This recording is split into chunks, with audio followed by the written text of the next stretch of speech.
If you're receiving this transmission, you are the resistance, declaring war on the New World Order. TruthRadioShow.com.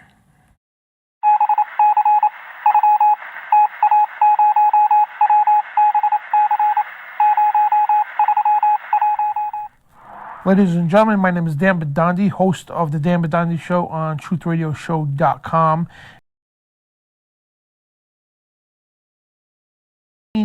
Now, Friday the 13th historically is known as this unlucky day, this day of bad luck. They made movies on this.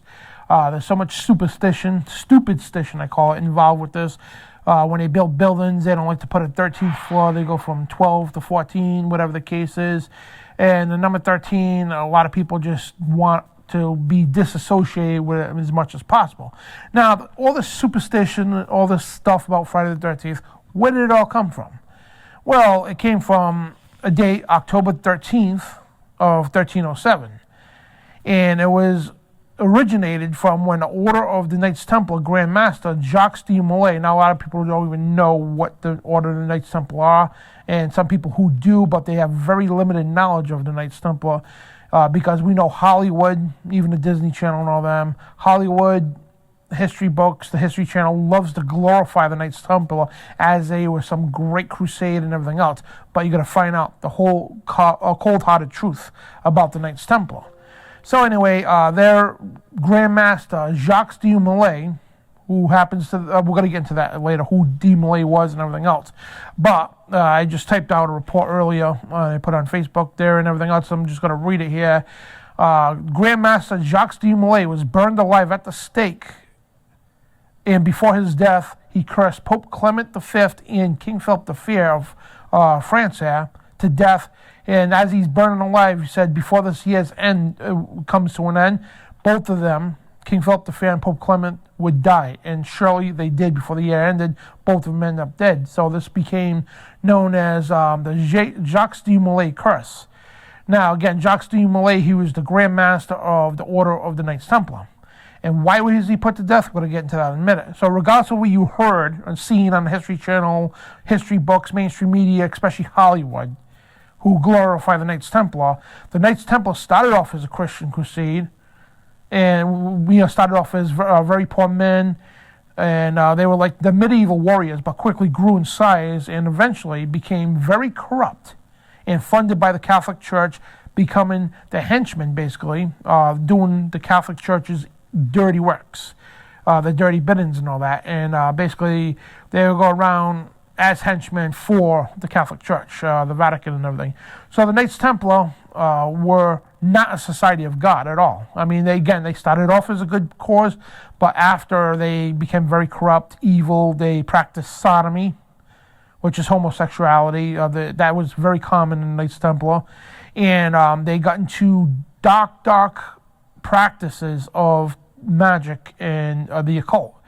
And they started, this is where the Baphomet came from. Baphomet became from the Knights Templar. It was a man by Eliphas Levi, who created Baphomet. As you see the Baphomet statues everywhere.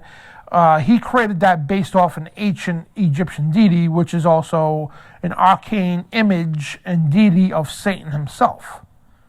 So the Templars were very high into the occult, practitioners of dark magic and other occult practices, and they were the backbone of today's Freemasonry. They are the backbone, I should say. We're going to get to that in a second, but most of the Templars at the time when the truth of the Templars came out, and now I know the TV, the History Channel, all that, loves to condemn King Philip as he just made these accusations up. People came to attest how good the Knights Templars were. They're trying to justify how, to say the Knights Templar were good people and they wrongfully were put to death. And they'll defend the Knights Templar to the end of the moon. You know what I mean? The History Channel does this, especially Hollywood. They glorify the Knights Templar. And anything the elite and these big people in Hollywood glorify is always the opposite. So anyway, most of the Templars, at the time when it was discovered what they were actually doing, who they actually were, King Philip the Fair, I mean, he wasn't a perfect guy, but you know what, he did not like what was going on. And and people say, well, he felt threatened by the Templars, that's why he had him killed wrongfully. No, that's not the case. What happened? Because the Templars were very evil men, and they still are to this day, and I'm going to get into that in a minute. But most of the Templars were hunted down for this and slayed by King Philip the Fair of France. And at the time, the new Pope Clement V, who turned on his own people. So basically, why he cursed Pope Clement? Because people say, well, how could he work for the Vatican? And also, you know, this is Jacques de Molay, the Knights Templar, work for the Vatican and also be slain by, but we cursed Pope Clement, I'm sorry. Because Pope Clement, to save face to the European leaders, he disinvolved any involvement with the Knights Templar. Say, oh, no, it's a conspiracy there. We don't have nothing to do with the Knights Templar. They're nothing to do with us at all. So, and basically denied them all. And this, it goes all through history. Every time you hire somebody to go kill somebody, like assassin, first rule of assassination is you eliminate the person who committed the assassination. Or you give them up, or say, hey, this is the guy who did it, even though you paid him to do it, and you deny everything, and this guy gets the rap for it. And it goes on today with many things. But most of us believe that the Pope turned on his own henchmen to save face again because of the European leaders. They wanted to save face the Catholic Church, so they didn't get criminalized or looked frowned upon of being part of this. Now, the stuff that goes on in the the Vatican and the Catholic Church, very evil, dark stuff all through history. And every time when the spotlight got turned on them, they denied everything and they sacrificed their own people to save face to the public. So anyway, this is where all this came from. So, and why the number 13? Why is it, the thing is, it was on Friday the 13th, yes. And also, if you actually study the number 13, in the Bible and in the gematria is occult numerology.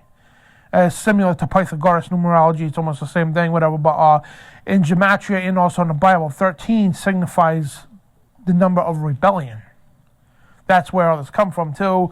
That's part of what was going on today. But and to this very day, superstition. I mean, again, when I was talking about earlier, the number 13 has evolved to some of the ridiculous things.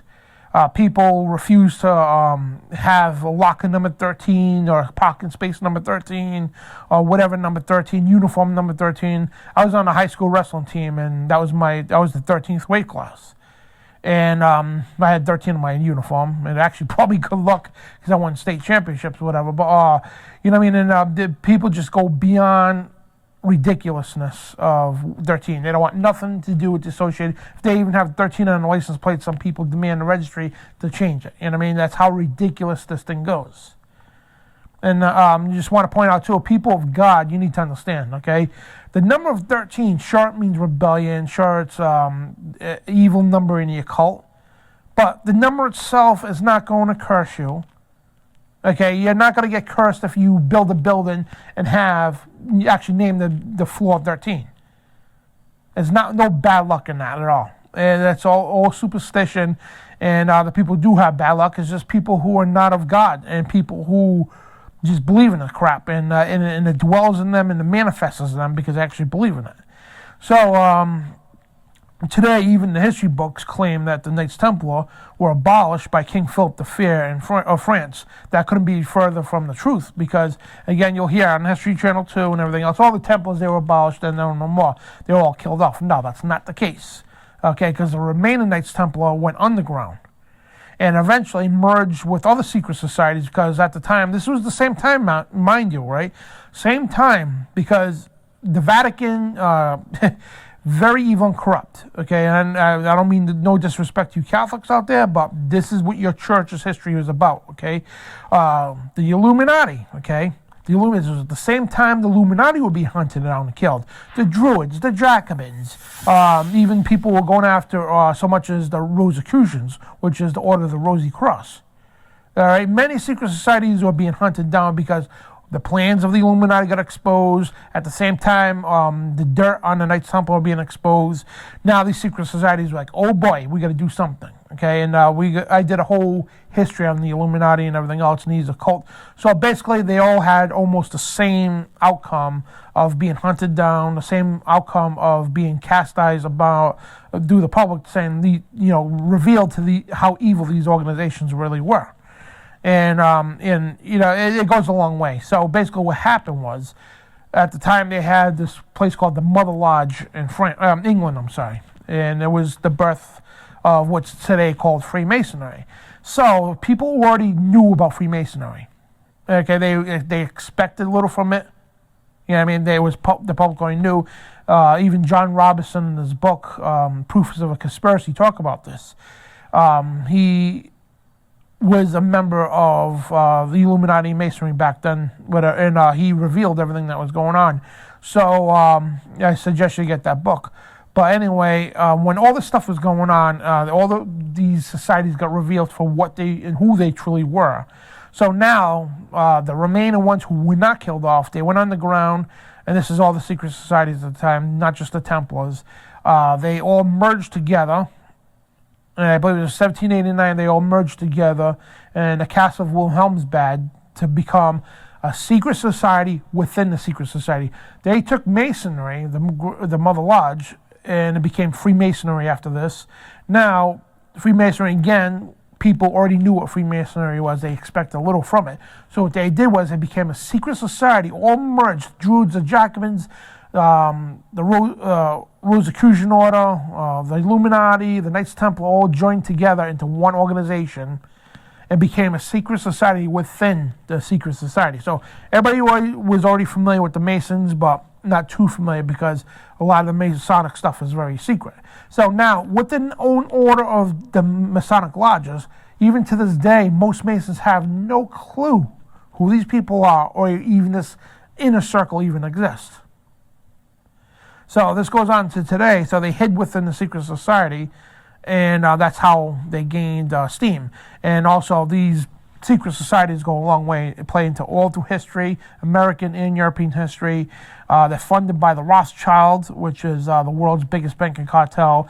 And for the sake of the video, I'm not going to go through it all right now. I'm just going to tell you just about try to stick just to the Knights Templar. So Knights Templar, they never went away. They're still around to this day. They practice the dark occults. Okay, then you get some diluted history that they protect the cup of Christ. Okay, then the bloodline of Christ. There's a lot of misinformation going around what the Knights Templar are actually doing. Okay, and there's this false information that Jesus had a bloodline. That's where the whole Dan Brown thing came in. The Knights Templar covering up the bloodline of Jesus. The royal families and all that. And there's no bloodline of Jesus Christ. Okay, Jesus did not have children with Mary Magdalene. Has no significance in the occultic world nor the biblical world of Jesus even having. Even if he did, it makes no significance of what's to come in the future. So they protect this royal bloodline, which is actually the bloodline of the Antichrist. So later on, they could claim he comes from the Antichrist when he comes to power. He's a direct descendant of the bloodline of David. Just like Jesus, he claims to be the same thing Jesus is. Claims to come from that royal bloodline when he doesn't come from that. It comes from the bloodline of the Antichrist. See, the Templars at the top know this, okay? And they tell the lower levels this and the diluted version that gets out to the public. This is what they believe, that they're protecting the bloodline of Jesus. That's the real grail, they call it. Then the other story is like they protect, you've seen the Indiana Jones of the Last Crusade, how they protected the actual cup of Christ that caught his blood during the crucifixion. And then water came out, when they stabbed him and everything. So, there's so many stories, so many interpretations of reality. And the thing is, they would never let the truth out to the public about any of the stuff. And when the truth does come out, they dilute other things just to confuse the public. And the Knights Templar, man, they're nothing to glorify about at all. The Knights Templar are not a Christian organization. In fact, they actually killed countless numbers of Christians because for the longest time during the Inquisition, the Dark Ages, the Catholic Church outlawed the Bible. You were not allowed to possess a Bible at all. Only the priests were. So what happened was King James, this is where the King James and the Tinsdale Bible, Martin Luther Bible, and all these Bibles came along. The Protestant Reformation, they started pushing the Bible out in English. So King James, okay, he wasn't a perfect man. He couldn't stand the rule of the Catholic Church. So they purposely put out the Bible in English. And at the time, the Catholic Church was ordering their henchmen, and even the Knights Templar as well, to go around and kill Christians and Jews, or anybody at that who would not convert to Catholicism, and especially possessing the Bible, especially an English Bible. They went out and hunted people like Martin Luther, not Martin Luther King, the older Martin Luther. And so they went out, Charles Tinsdale and all these other people who brought the Bible to you in English, you know what I mean? And King James could not stand the rule of the Vatican, so he did this out of spite of the Pope. Because the Pope, tried to command everybody around. He goes, no, we're going to push it out in English. So he took the King Philip there. King James uses scribes to translate from the original Hebrew scripture as best as they could. They took dozens of them to all come up to say, like, we're going to translate each one at a time to the best way in English we know how. And if it was so much as one thing off, they would have destroyed the entire book and start from scratch. Then they mass-produced this, and thank God for the printing press coming out and everything. They mass-produced the Bible and put it out in English all through Europe, and eventually came here, the Bible and all that. So at the time, the Catholic Church was killing millions. Now, there's another misinterpretation in history here. Oh, if God's so good, why did Christians kill all those people during the Inquisition? No. Christians did not kill anybody during the Inquisition. It was the Catholic Church that were actually killing Christians during the Inquisition for possessing the Bible, and Christians, Jews, or anybody that would not convert to Catholicism. That's what happened, okay?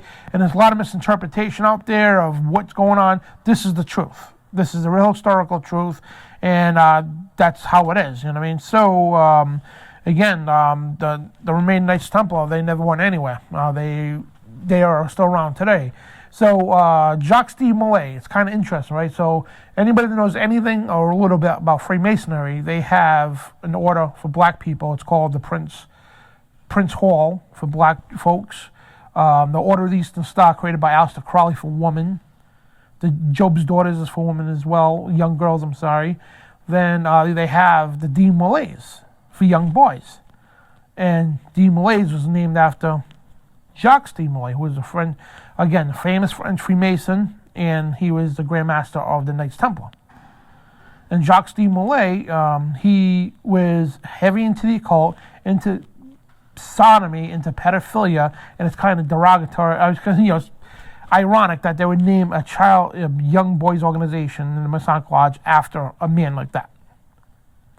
Unreal. And so if you got your children involved in any of this stuff, folks, and I'm not saying Freemasons are bad people. In fact, most Freemasons have no idea about any of this stuff. It takes them years and thousands of dollars of ritual fees and everything else to go up to the ranks, to the degrees, to actually learn this stuff. And most good Freemasons, that are good people that want to stay with God, they stay on that path. And that's why they'll never become part of the Adept, part of that perfectly carved cornerstone that they want you to be. And that's why they'll never get that far, or be invited into the higher orders. And sure, could a Christian become a 33rd degree? Absolutely. That's a Grand Sovereign General. Absolutely they could, but they'll never go to the adepts of where they really want you to be. There's higher levels above the public known means of Freemasonry. So that being said, again, just because your friend or whoever's a Freemason doesn't mean they're a bad person. Again, there are many great people out there who are Freemasons, and they're not all evil. Just people at the very top, at the order. That's why it's called the craft for a reason. And it's kind of, again, ironic that they would name the young boys organization called the De Molays after Jacques de Molay. It's kind of ironic because this guy was into pedophilia. He was into all kinds of disgusting, vile, occultic garbage. And anything to do with the occult means secret. That's what the occult means. It's secret.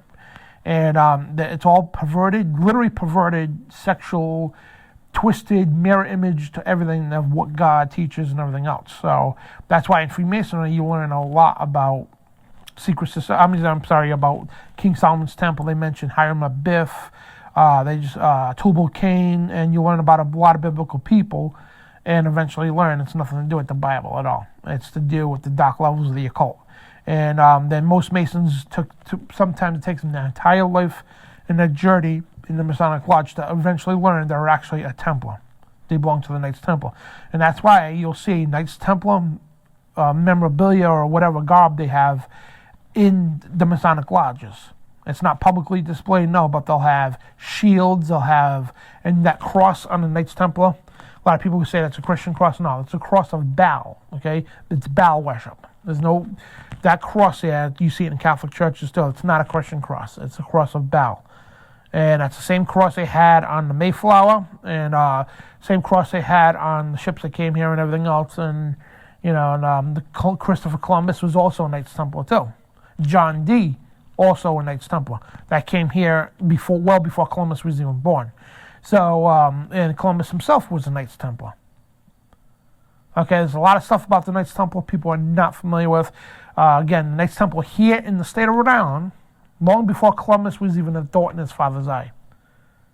So, right here in my own state, so we're going to be doing explicit videos on that, showing you the archaeological evidence. I'm tongue-tied, it's late at night. So the archaeological evidence of the Knights Templar being here in Rhode Island. So it's a very intriguing story, it really is. But anyway, that's your story, where the Friday the 13th come from, what it means, who it resembles, and again, I'm reaching out to people. The number 13 is not going to crush you. If you got 13 on your car or whatever the case, don't worry about it, because people of God don't have to worry about a stupid number. You know what I mean? And the only time 13 is actually powerful is for those who venerate it. Okay, and that's into the occultic world and everything else. So anyway, this is Dan Bidondi for TruthRadioShow.com. Have a good weekend. God bless and shalom.